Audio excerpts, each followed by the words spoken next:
Here's a quick look at the Titan 2 from Unihertz. I just got this, and on first impressions, holding it is not very comfortable. The sharp edges bite into my fingers.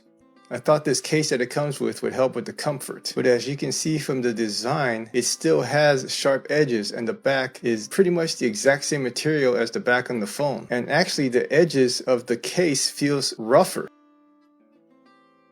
Let's put this on. It's a good fit, but it's still not very comfortable because the edges are still sharp, and it actually feels worse. There's an opportunity here for third-party suppliers to get a nice comfortable case out for this phone.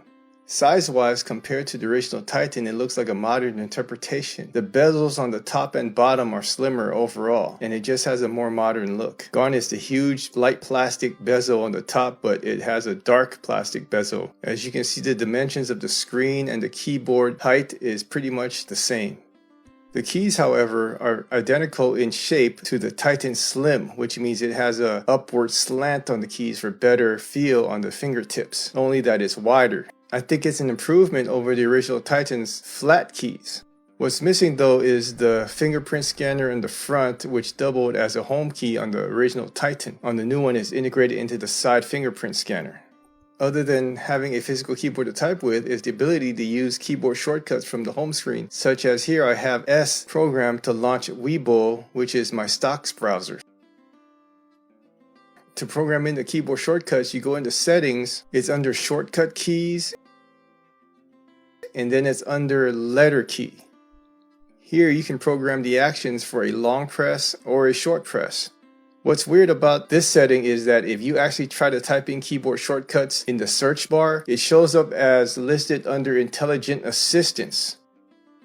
However, if you go to Settings and then Intelligent Assistance, you can't find the keyboard shortcut settings. So you have to go through how I showed you earlier by Settings, Shortcut Keys, and Letter Key. Maybe they'll sort it out in a future patch. Now, hardware-wise, it's missing the 3.5mm auxiliary jack from the original. Instead, they have an IR blaster so you can program in remote controls. And on the back of the phone, you have this secondary screen, and you can use this as a clock display, or you can actually launch some apps, and it comes here with a camera app, a compass, and a brightness adjustment. I'm sure we can figure out some more uses for this later. But I would have liked a wireless charging feature back here instead of this screen that the original had. Inside the box, it comes with a screen protector. Although it already has the plastic film on the screen that kind of protects it, it's probably not as good as a real screen protector, but it is on there perfectly. So I'll just leave this on there until something happens to it. There's also a 33-watt charger and a USB-C to USB-C charge cable. I think this is pretty good value for the roughly $270 I paid through the Kickstarter project backing program. So far it feels pretty snappy, and I'll be using this as my daily driver for a while. Now for the tests. Biometrics work fine. Fingerprint scanner is fast. The face unlock works well too, although it does not offer a white lighted screen in low light situations, so it won't work in the dark. The camera is pretty basic. Other than regular photos and videos, you can do time-lapse. There's a pro mode, the QR scanner, mono for black and white photos. And in order to use the advertised 50 megapixel camera, you have to turn on ultra resolution. Regular photos come out as 12 megapixels. Here are some samples of photos.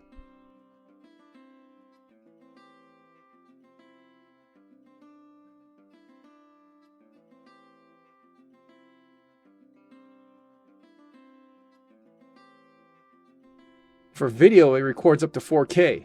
It doesn't say frames per second, but I think it's 30. 4K is only for 16:9 aspect ratio. There's also 1440 by 1440 for 1:1 square videos.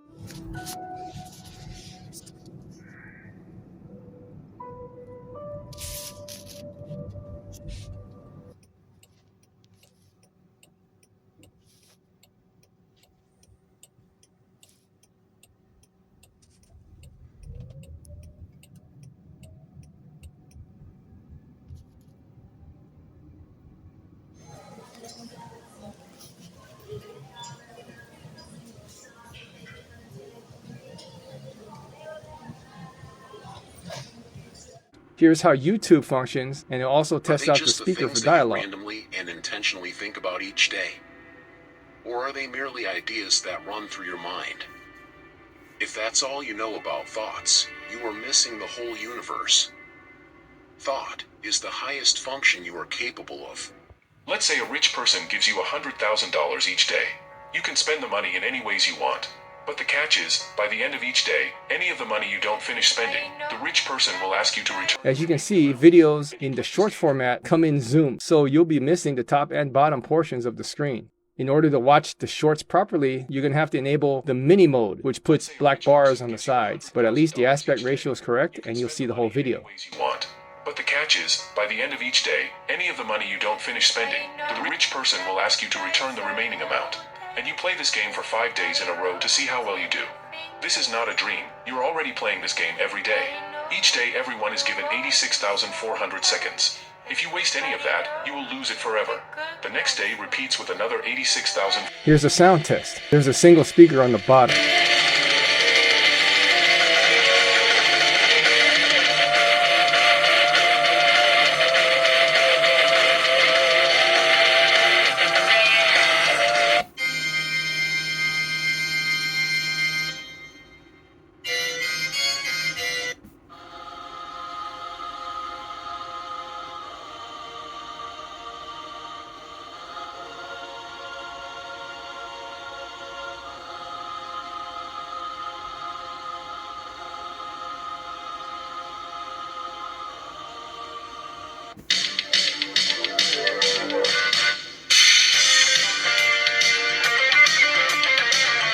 This is the phone call test using a speakerphone. Hi, thanks for calling your 24-hour Walgreens at the corner of Las Vegas Boulevard and Convention Center in Las Vegas.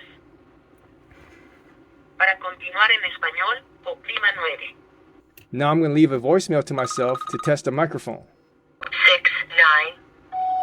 Hey, I'm leaving a message using the speakerphone on my Titan 2. Hey, I'm leaving a message using the speakerphone on my Titan 2. Here's app loading.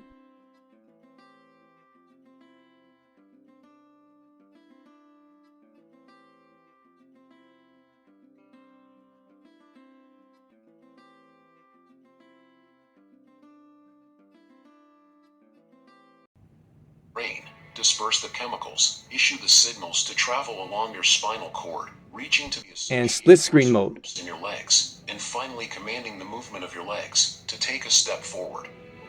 This is a thought to move your body. Thoughts are not restricted to the movement of your body.